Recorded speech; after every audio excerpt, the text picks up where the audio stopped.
isómeros, diferentes formas en que una molécula se acomoda en el espacio. Esas diferentes formas le confieren características o propiedades físico-químicas particulares que en algunos casos influyen en el metabolismo de lo que viene a ser obviamente el cuerpo humano. Veamos entonces, pues ya habíamos visto cuáles eran entre algunos de ellos: enantiómeros, epímeros, anómeros, tautómeros y los conformacionales. Cuando a mí me dicen los epímeros, ¿se acuerdan que habíamos visto nosotros que la glucosa tenía una estructura muy parecida a la de la manosa y una estructura muy parecida a la galactosa? Ya lo expliqué esto, ¿no? Es la clase anterior. La glucosa, una estructura muy parecida a la galactosa y a la manosa. ¿En qué varía? La manosa en el carbono 2 lo tiene invertido el oxidrilo y la galactosa en el carbono 4. Por eso se dice, la manosa es un epímero de la glucosa en el carbono 2 y la galactosa es un epímero de la glucosa en el carbono 4. Les explicaba en la clase anterior el porqué de la importancia de esto. Si usted dice, ¿cuál es la relevancia? ¿Por qué yo tengo que saber esto? Resulta que en nuestro intestino y en los lugares donde haga falta, existe una enzima que se llaman epimerasas. Justamente las epimerasas convierten, por ejemplo, un bebé lactante que consume solamente lactosa, y la lactosa es la unión de glucosa más galactosa, de acuerdo a sus necesidades energéticas. Si su necesidad energética, obviamente que es grande, la va a convertir a la galactosa en glucosa. ¿Debido a qué? A una enzima que se llama epimerasa. La epimerasa entonces agarra la estructura a la galactosa en el carbono 4, está invertido, y le da vuelta y la vuelve glucosa. ¿Está bien? Entonces, esa es la importancia de los epímeros. Segundo, ya esto lo expliqué. Los tautómeros quiere decir que un hidrato de carbono de la familia de las aldosas es capaz de convertirse en cetosa y una cetosa es capaz de convertirse en aldosa. Por ejemplo, una glucosa se convierte en fructosa, sí. ¿Y una fructosa se puede convertir en glucosa? Sí. ¿Cómo se llaman eso? Estructuras tautoméricas. Por eso, cuando lleguemos a metabolismo de hidratos de carbono, vamos a ver en la glucólisis que hay dos triosas que se forman y estas se interconvierten entre sí. Llámese la dihidroxicetona, es capaz de convertirse en gliceraldehído y viceversa.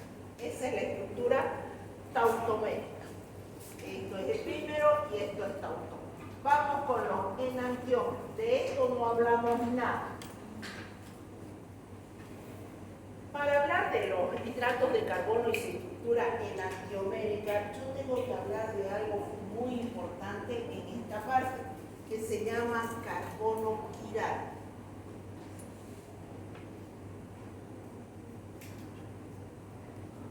Carbono quiral.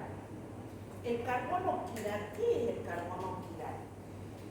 Es decir, para que exista un enantiómero tiene que haber un carbono quiral. ¿Qué se llama un carbono quiral? Un carbono quiral es el que tiene sus 4 enlaces unidos a átomos o grupo de átomos diferentes y se marca con una arterita. Entonces, el carbono quiral, sabemos que el carbono es tetravalente, se une a 4 enlaces. Si este carbono es capaz de unirse a átomos o grupos de átomos diferentes en sus 4 enlaces, se llama quiral. Pero ¿y por qué se llama quiral y por qué es importante? Cuando existe en una estructura este carbono quiral, esa estructura se mueve a través de ese carbono quiral, tan parecido como lo siguiente, como que el codo sería un carbono quiral y este permite un movimiento. Entonces, en una misma estructura pueden existir varios carbonos quirales, claro, 1, 2, 3, entonces pueden haber varios carbonos quirales. Pero ¿qué pasa entonces en este caso? Veamos el ejemplo. El gliceraldehído.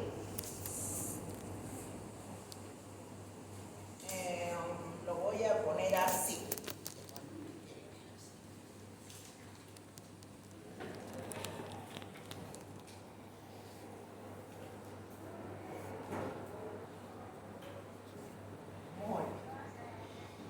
Me voy al primer carbono. Vamos a analizar el primer carbono. Aquí hay un enlace, 2, 3 y 4. ¿Estamos de acuerdo? Los 4 enlaces. Este enlace está unido a un hidrógeno. Este enlace está unido a todo este grupo. Y este otro enlace está unido. Dos enlaces están unidos a un mismo átomo. Entonces no es quiral. Para que sea quiral, tiene que estar unido a átomos o grupos de átomos diferentes. ¿El primer carbono es quiral? No, porque dos enlaces están unidos a un mismo átomo. Me voy a venir aquí abajo, lo voy a desglosar.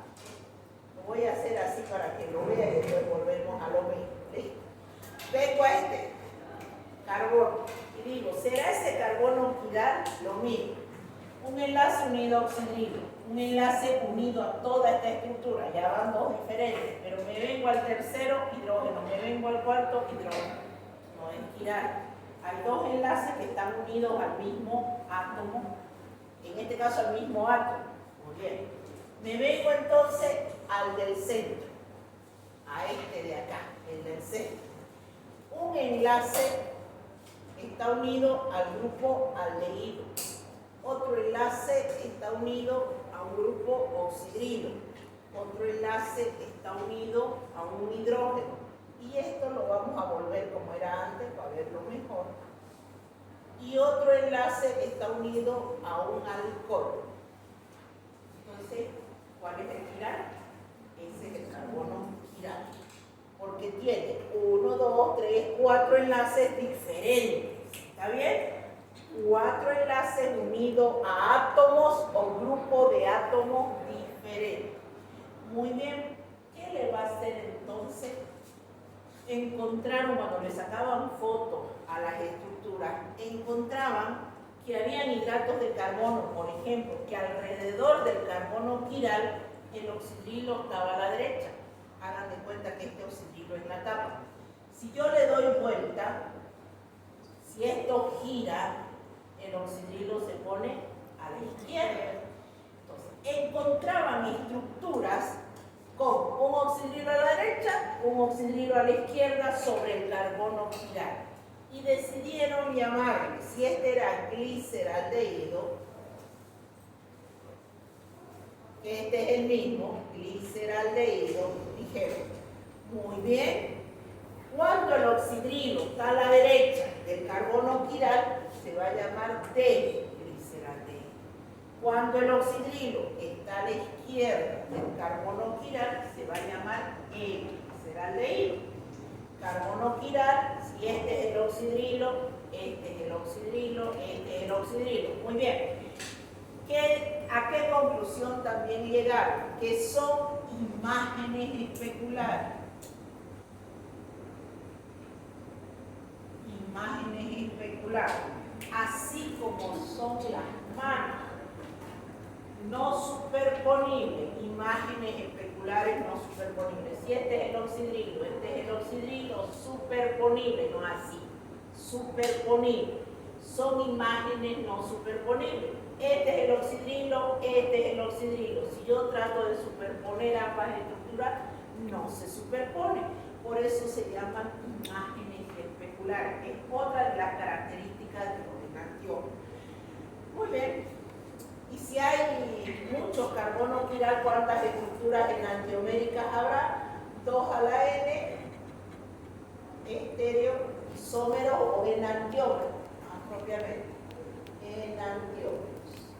Quiere decir, si hay un carbono quiral 2 elevado a la 1, ¿cuántas estructuras van a haber? 2. 1, 2. Pero hemos dicho que no solamente hay un carbono quiral, como en el caso de la articulación, y si fueran 2 carbonos quiral, 4 estructuras enantiómeras. Muy bien. Si usted hasta este momento me dice, está costando entender esto, que es netamente químico, ¿para qué me sirve si yo soy del área de la salud? Bueno, resulta, y ahí viene lo importante de esto, para mí sería más fácil decirle, no se metabolizan los L-hidratos de carbono, y usted se queda mirándome y anota, no se metaboliza L-hidrato de carbono. Cualquier cosa lean en su libro, pasemos y yo adelanto más rápido, porque esto cuesta explicar. Muy bien, resulta que nuestro cuerpo realmente no metaboliza los hidratos de carbono de tipo L. No los metaboliza. Si me llega una L-glucosa a mi cuerpo, una L-glucosa, esta es no energética. Así usted se pare de cabeza y me diga, ¿la glucosa es una molécula energética? Claro que sí, pero su estructura enantiomérica de tipo L no lo reconoce. No hay enzima que metabolice ningún hidrato de carbono de tipo L. L-gliceraldehído, L-glucosa, L-galactosa, nada, no lo metaboliza. Ahora usted se preguntará, ¿hay fármaco? Si bien es cierto, antes se utilizaba la L-glucosa como edulcorante porque sí tiene sabor dulce, conserva esa característica, pero al no metabolizarse no me genera calorías cero.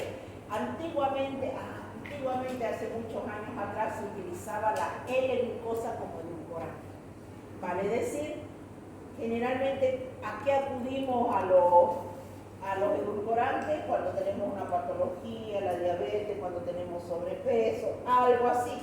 Entonces, al consumir la L-glucosa, no se metabolizaba. Un diabético podía consumir, claro, pasaba como si nada. ¿Me daba energía? No me daba energía, pero siempre quedaba la susceptibilidad. De ahí que hoy en día está de moda la stevia. Pero la stevia es una estructura compleja que tiene 3 estructuras de glucosa superponibles como pegadas. Es una estructura bastante grande, pero tampoco la metaboliza nuestro cuerpo. Por eso es que nosotros podemos consumir stevia, por eso es que ahora, y es más, es de origen natural, por eso es su consumo masivo. Y es 200 veces más dulce que una glucosa normalmente. Y no es generadora, lo puede consumir una persona diabética, claro que sí, a pesar que tenga como parte de su estructura 3 glucosas, pero pegadas, enmarañadas en una estructura de anillos bastante grande, entonces mi cuerpo no la identifica, no la reconoce y pasa de largo. ¿Está bien? ¿Y qué pasa si yo consumo un medicamento que contenga también como parte de su estructura un L-hidrato de carbono? No me va a afectar, pero en muchos casos, y ahí viene el hecho, cuando hablan ¿no? de efectos colaterales, pasa por el hígado, nuestro laboratorio es el hígado. Entonces, al momento de que haya algo que le va a costar trabajo, va a llegar al hígado, algunos medicamentos pasan por el hígado, si yo tengo problemas hepáticos, obviamente que lo voy a forzar a mi hígado. En otros casos, existe la glicina, por ejemplo, es un aminoácido que tiene la capacidad de elementos que son insolubles, ciertos elementos que mi cuerpo no los puede digerir, los agarra y los convierte, si es insoluble, los convierte en soluble para que se vayan por la orina. Entonces, el cuerpo busca mecanismos para deshacerse de lo que no le sirve. Y lo que no le sirve a nuestro cuerpo es los L-hidratos de carbono. Pero resulta que hay unos L-hidratos de carbono que sí forman parte estructural, que lo vamos a ver, que forman parte de los heteropoliosacáridos. Cuando veamos el conductín sulfato, el queratán sulfato, ahí vamos a ver que por ahí aparece un L-hidrato de carbono, pero es estructural. Forma parte de lubricación a nivel de las articulaciones, eso no se digiere, eso no se metabolizo, así que está ahí tranquilo. ¿Estamos de acuerdo? ¿Está claro ahora por qué es importante esto? Bueno, sumado a eso, y aquí viene la otra parte, resulta que si usted va a su libro de consulta va a encontrar algo así: de más, de menos, gliceraldehído, glucosa, etc. O va a encontrar L+, L-, glucosa, manosa, gliceraldehído y toda la familia de las aldosas. Ahora viene el hecho. ¿Qué es esto? ¿Qué significa más y qué significa menos? Para eso tenemos que hablar que los enantiómeros, ya sean D o sean L, cualquiera de ellos, presentan ese símbolo más y menos, se llama isomería óptica.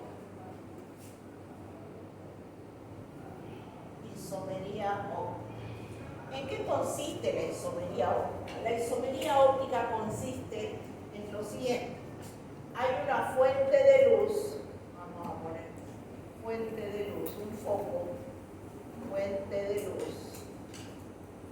Una fuente de luz emite radiaciones, esas son las ondas. Esas ondas contienen fotones que inciden en la retina y usted ve todo lo que vemos, es así. Esta luz blanca emite gran cantidad de longitudes de onda, a diferencia del negro. Lo negro se dice que absorbe, no las refleja, absorbe. Y miren ustedes, para que lo entiendan y no crean que es mentira, ¿por qué la ropa del oriente es blanca? Tipoy blanco, la ropa de Gamba, su pantalón y su camisa blanca. ¿Por qué? Porque el blanco repele las longitudes de onda. El negro las absorbe. Cuando hace calor, un solazo, nadie quiere vestirse de negro. Cuando hace frío nos vestimos de negro, ¿no ves? Porque justamente el negro atrae las longitudes de onda. Cuando algo está oscuro, negro, usted no ve nada. Si no, alguna vez apague todas las luces en su cuarto, todo, ni el celular, ni nada, cortinas oscuras, no va a ver nada. Porque justamente lo negro absorbe longitudes de onda. Entonces nosotros necesitamos una fuente de luz blanca. Emite muchas radiaciones. Necesitamos un monocromador, algo que agarra una de estas longitudes de onda. Tomo un rayo de luz polarizada. Rayo de luz polarizada. Quiere decir, esto es un equipo que se llama polarímetro. No lo vemos nosotros, no lo hacemos, pero es para que lo entiendan. Todo esto es un pequeño equipito como un catalejo o algo así. Bueno, ese rayo de luz polarizada que se abre sobre una rendija, se abre y permite el rayo de luz polarizada. Ese rayo de luz polarizada que proviene de una fuente de luz va a atravesar una celdilla. En esa celdilla yo voy a colocar una solución de glucosa, por ejemplo, de glucosa. Voy a colocar una solución de sacarosa, una solución de hidrato de carbono, que sea. Cuando este rayo de luz polarizada atraviesa la solución, si se desvía en el sentido de las manecillas del reloj, se dice que es isomería óptica positiva o dextrógena. Si va en sentido contrario a las manecillas del reloj, se dice que es isomería óptica negativa o levógena. De ahí que usted va a escuchar lo siguiente. En la jerga hospitalaria, solución de dextrosa. ¿A quién le llama eso? A una solución de glucosa. En la jerga hospitalaria, ya no tan común, pero a una solución de fructosa la llaman solución de levulosa. ¿Por qué eso? Porque la dextrosa dice que en su mayoría tiene una desviación hacia la derecha, dextrógena, y la solución de levulosa tiene una desviación hacia la izquierda o levógena. Si usted encontrara alguna vez, más que todo en la parte del médico más antiguo, que le dice una solución de dextrosa al 5%. Y usted dice, ¿qué es la dextrosa? Es la glucosa al 5%. ¿Y por qué le llaman dextrosa? Por esto. Claro que no se lo van a explicar en el momento de la ciudad, y por ahí no saben, simplemente le dicen, porque se llama dextrosa. ¿Y por qué la fructosa se le llama legulosa? Porque se la llama legulosa. Por esto se le llama. Si yo colocara acá una solución de fructosa, ¿qué va a hacer la fructosa? El rayo de luz polarizada que lo atraviese no lo va a desviar, no se va a hacer en sentido derecho en las manecillas del reloj, sino en sentido contrario lo va a desviar, va a atravesar y lo va a hacer hacia el rayo, al otro lado. Por eso se llama legógiro o la llaman solución de legulosa. ¿Está claro? ¿Está entendido? Ahora ya cuando le diga a alguien solución de dextrosa, no lo mire feo, es solución de glucosa. Y si alguien cuando usted esté haciendo su internado y el de abajo ya esté residente y el que esté ingresando le dice, ¿por qué le llama solución de dextrosa? Por esto. ¿Por qué le llama solución de legulosa? Por esto. ¿Estamos de acuerdo? Muy bien. Bueno, eso es la importancia de los enantiómeros. Entonces, un enantiómero, para que existan los enantiómeros, carbono quiral. Eso me lleva a que si el oxidrilo está a la derecha, D. Si el oxidrilo está a la izquierda, L. Eso no tiene que ver con esto. Esto es la isomería O. Muy bien, los L-hidrato, acá yo le he puesto L-gliceraldehído, pero es cualquier hidrato de carbono, L-glucosa, L-manosa, ninguno se va a metabolizar. Es decir, ¿la L-glucosa es energética? No. Parece de cabeza, así le digan, no, pero es glucosa, no, pero no. D, son energéticos, todos los demás. Y bueno, y ahí tienen eso. Vamos con los anómeros. Entonces ya vimos enantiómeros, epímeros, autómeros, vamos con los anómeros. Para explicar de los anómeros,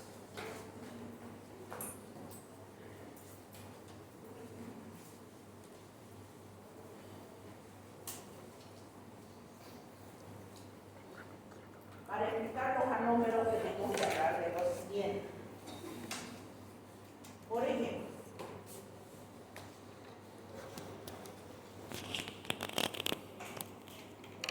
no quiero escribir en muchas estructuras, pero no me queda otra porque necesito que visualice.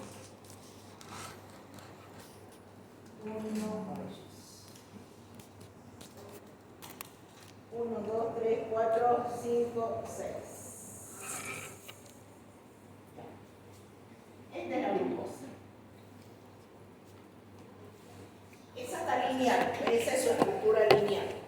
Pero si usted agarra su libro, si lo agarró en algún momento, se pone a ojear, va a ver que no aparece así la estructura de la glucosa. Aparece así. Algo así.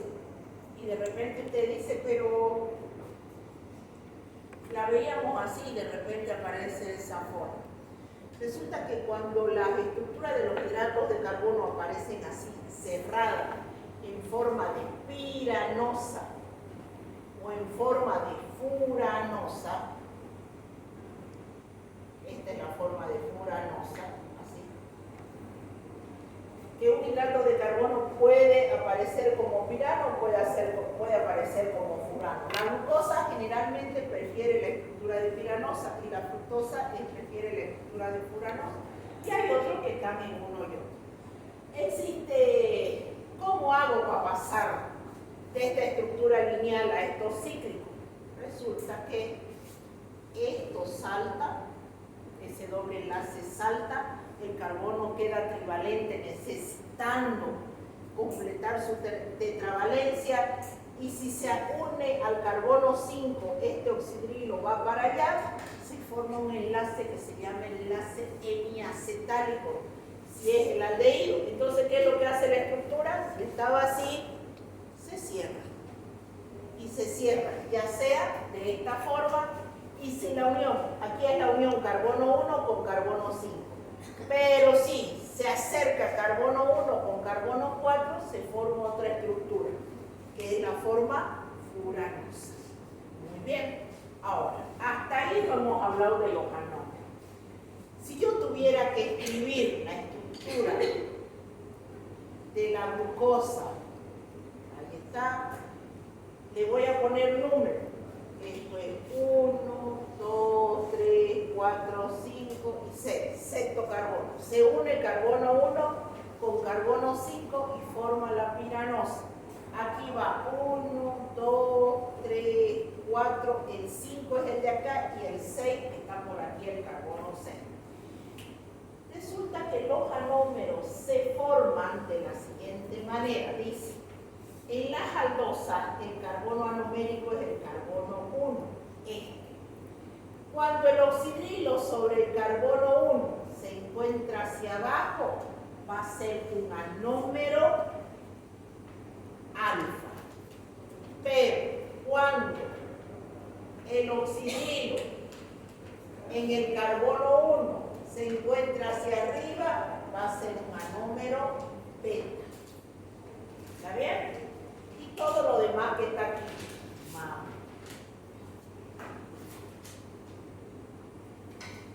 Si usted revisa su bibliografía, esto se llama alfa T glucopiranosa. En el carbono 1 el oxidrilo está hacia abajo. ¿Esta cómo se va a llamar si vuelvo a hacer la misma estructura? Beta de glucopiranosa. Es decir, los anómeros se presentan cuando yo paso de una estructura lineal a una estructura cíclica. Y estos, ¿por qué en el carbono 1, en las aldosas? Porque aquí está el grupo funcional, el aldehído. En la fructosa, ¿dónde está el grupo funcional? En el carbono 2. Muy bien, esta fructosa tiene la capacidad de formar anómeros, de tipo o estructura cíclica de tipo furano. Pero aquí está el grupo funcional, el carbono 2 está ahí. El grupo funcional está en el carbono 2. Entonces, cuando yo tengo, por ejemplo, una fructosa, el carbono anomérico no es el carbono 1, es el carbono 2. No vamos a hacer más grande. Es el carbono 2. Vale decir que el que me va a definir la posición alfa o beta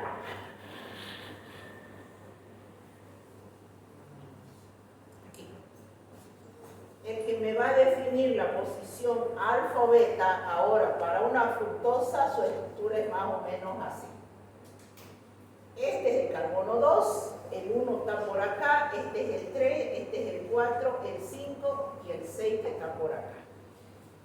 El carbono, el que me define ahora la posición de arriba o hacia abajo, va a ser este grupo, el carbono 2, porque ahí está el grupo funcional. En la estructura de la glucosa, quien me define el anómero es el carbono 1, porque ahí está el grupo funcional. En este caso, si el oxidrilo va hacia abajo, va a ser alfa, aquí va el carbono 1, aquí va el carbono 3, el carbono 4 y el carbono 6. Si usted revisa su bibliografía, ese es el nombre de alfa de fructofuranosa.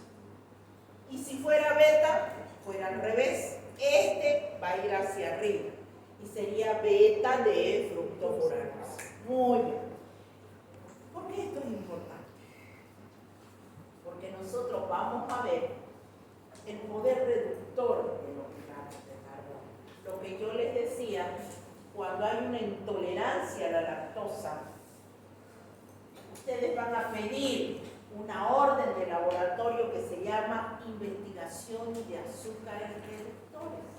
Investigación de azúcares reductores. Y a ustedes le van a decir o positivo o negativo. Listo. Y usted primero, que tiene que entender el concepto de poder reductor. Si usted está pidiendo investigación de azúcares reductores, tiene que entender qué significa eso. No lo va a pedir por pedir. Muy bien. ¿Por qué es importante los anómeros? Porque me dice la clasificación de los hidratos de carbono desde el punto de vista laboratorial, que es lo que ustedes van a hacer en laboratorio, los hidratos de carbono se clasifican desde el punto de vista práctico en reductores y no reductores. Ahora, la pregunta es, ¿qué es un hidrato de carbono reductor? ¿Cuál es el requisito que tiene que tener un hidrato de carbono para que sea reductor? Y donde usted lea, donde usted vea, le va a decir lo siguiente. Para que un hidrato de carbono sea reductor, tiene que tener su carbono anomérico libre. ¿Está claro? Para que un hidrato de carbono sea reductor, tiene que tener su carbono anomérico libre. Vale decir, en las aldosas, el carbono anomérico es el carbono 1. Y en las cetosas, el carbono anomérico es el carbono 2. Muy bien. Si yo tuviera,